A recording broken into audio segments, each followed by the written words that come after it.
This channel does not promote any violent, harmful, or illegal activities. All content provided by this channel is meant for an educational purpose only. বর্ধমানে মোহন ভাগবতের অনুষ্ঠানে বাধার অভিযোগ, কলকাতা হাইকোর্টের দ্বারস্থ RSS. ঠিক কি হয়েছিল জানবো, আমাদের প্রতিনিধি আমাদের সঙ্গে রয়েছেন শ্রাবন্তী। বর্ধমানের সাই কমপ্লেক্সে এই অনুষ্ঠান হওয়ার কথা রবিবার, এবং সেখানে মোহন ভাগবত আসবেন এরকমটাই জানা যায়। রবিবার এই অনুষ্ঠানে তার আসার আগেই সমস্যা তৈরি হয়েছে, তারপর যেহেতু মাধ্যমিক পরীক্ষা তাই সাইবক চালালে হবে পরীক্ষার্থীদের। এই অজুহাতে আপাতত অনুমতি দিচ্ছেন এসডিও, এমনটাই অভিযোগ আনা হয়েছে। মামলা দায়ের করা হয়েছে, মামলা উল্লেখ করা হয়েছে বিচারপতি অমৃতা সিনহাকে। আগামীকাল এই মামলা শুনানির সম্ভাবনা। মানে এই গোটা ঘটনায় হাইকোর্টের দ্বারস্থ আরএসএস এবং মোহন ভাগবতের যে অনুষ্ঠান, সেই অনুষ্ঠানে বাধা দেওয়ার অভিযোগ একেবারে। এবং সেই অনুষ্ঠান মূলত সমস্যা হচ্ছে যে রবিবারই অনুষ্ঠান করেছে এবং আশেপাশে বিভিন্ন অনুষ্ঠান কথাও তারা উল্লেখ করেছে, যেখানে এই মাধ্যমিক পরীক্ষা চলাকালীন সেই অনুষ্ঠানগুলোর সময়তেও বাধা দেওয়া হয়নি। পুলিশ প্রত্যেকটি ক্ষেত্রে পারমিশন দিয়েছে, কিন্তু এক্ষেত্রে এসডিও সমস্ত মাধ্যমিক পরীক্ষার কারণ দেখে তাদের অনুমতি দিচ্ছেন না।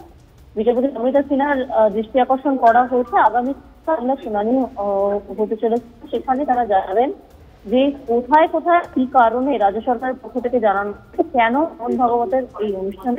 ধন্যবাদ শ্রাবন্তী। জিষ্ণু বসু, প্রচার প্রমুখ আরএসএস, আমাদের সঙ্গে এই মুহূর্তে রয়েছেন।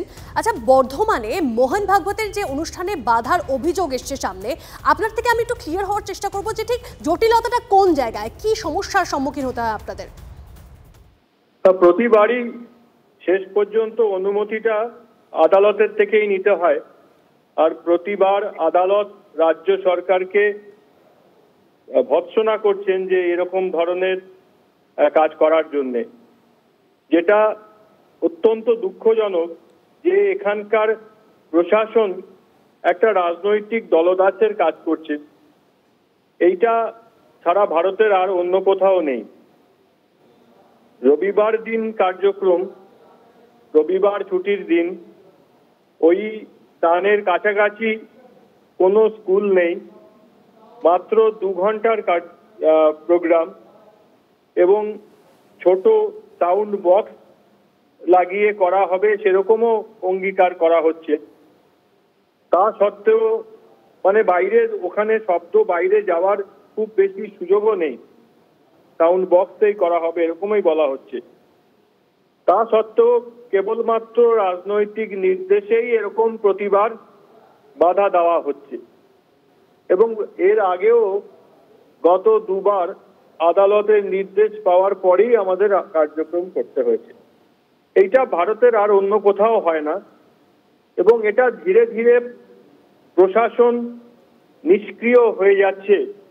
পরবর্তী ক্ষেত্রে আরো বৃহত্তর সমস্যার ক্ষেত্রেও এই দলদাস প্রশাসন আমাদের রাজ্যকে বিপদে ফেলবে। আপনারা কি কলকাতার হাইকোর্টের দ্বারস্থ হয়েছেন এবং সঠিক বিচারের আশা রাখছেন? হ্যাঁ, বেশ, অনেক ধন্যবাদ আমাদের সঙ্গে কথা বলার জন্য। কথা বলছিলাম আরএসএস প্রচার প্রমুখ জিষ্ণু বসুর সঙ্গে, এবং এই নিয়ে ইতিমধ্যেই আমরা প্রতিক্রিয়া পেয়েছি বিজেপি অগ্নিমিত্রা পালের থেকে। তিনি কি বলছেন শোনাবো আপনাদের। আশ্চর্যজনক বিষয়, কারণ কি সাই, আমি যতদূর জানি স্পোর্টস অথরিটি অফ ইন্ডিয়া, এটা কেন্দ্র সরকারের অর্গানাইজেশন। আমার মনে হয় না সাই বাধা দেবে, ওখানকার পুলিশ হয়তো বাধা দিচ্ছে, যেটা করে থাকে। তৃণমূলের চোর, চিটিংবাজ, রেপিস্ট, মার্ডারার, জঙ্গি, তারা যদি কোনো কর্মসূচি করে, সেই মঞ্চে পুলিশকে আপনি দেখতে পাবেন কেক কাটছে, হ্যাপি বার্থডে গাইছে। মোহন ভাগবতজি সরসঙ্ঘ চালক যেখানে এসেছেন, সমাজ কি করে এগোবে সমস্ত সম্প্রদায়কে একসাথে করে, সেটা উনি বলেন।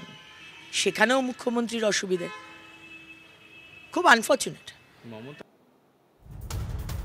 এই মুহূর্তে আরেকটা ব্রেকিং নিউজ আসছে। এবার চেন্নাই থেকে গ্রেপ্তার আনসারুল্লাহ বাংলা টিমের জঙ্গি। অসম পুলিশের অপারেশন প্রঘাত, জালে আরো এক জঙ্গি। ঠিক কিভাবে তাকে জালে আনা গেল, এই বিষয়টা জানবো আরো বিস্তারিতভাবে। আমাদের প্রতিনিধি সুপ্রিয় আমাদের সঙ্গে রয়েছে সরাসরি। সুপ্রিয়,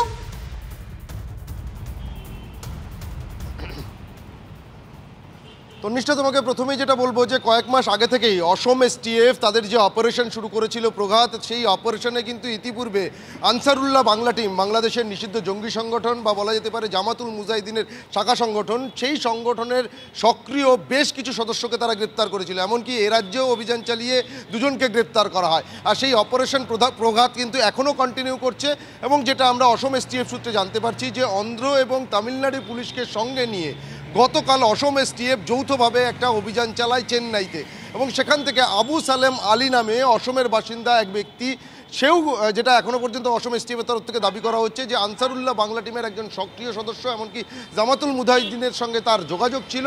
এই আবু সালেম আলী, তাকে কিন্তু ইতিমধ্যেই গ্রেপ্তার করেছে অসম এসটিএফ।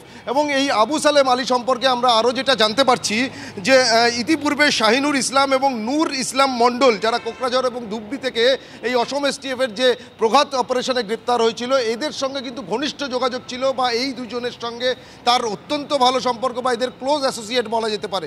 এবং যে বিষয়টা সবথেকে গুরুত্বপূর্ণ বা এখনও পর্যন্ত গোয়েন্দারা যেটা জানতে পেরেছেন যে ইতিপূর্বে সাদ রাদি যে কেরল থেকে গ্রেপ্তার হয়েছিল, তার পরবর্তীতে আবার তামিলনাড়ু থেকে গ্রেপ্তার হলো এই আবু সালেম আলী। অর্থাৎ কোথাও গিয়ে তদন্তকারীরা বা এসটিএফের যারা আসামের যারা আধিকারিকরা রয়েছেন তারা কিন্তু মনে করছেন যে দক্ষিণ ভারতকেই কিন্তু এই আনসারুল্লাহ বাংলা টিম তারা টার্গেট করেছিল। আর এই যে দুজনের কথা আমি তোমাকে বললাম যাদের ক্লোজ অ্যাসোসিয়েট ছিল, এদের সঙ্গে থেকে নানা ধরনের পরিকল্পনার মধ্যে সে ইনভলভ ছিল। এমনকি ইতিপূর্বে যাদেরকে গ্রেপ্তার করেছে তাদের কাছ থেকে পাওয়া তথ্যের ভিত্তিতেই কিন্তু এই আবু সালেম আলীকে এসটিএফ এর গোয়েন্দারা, অসম এসটিএফ এর গোয়েন্দারা তারা গ্রেপ্তার করেছে। তাকে হেফাজতে নিয়ে জিজ্ঞাসাবাদ করে এদের আর কি কি আরো কোনো তথ্য উঠে আসে কিনা অবশ্যই আমাদের সেদিকে নজর থাকবে। অনেক ধন্যবাদ সুপ্রিয় তোমায়।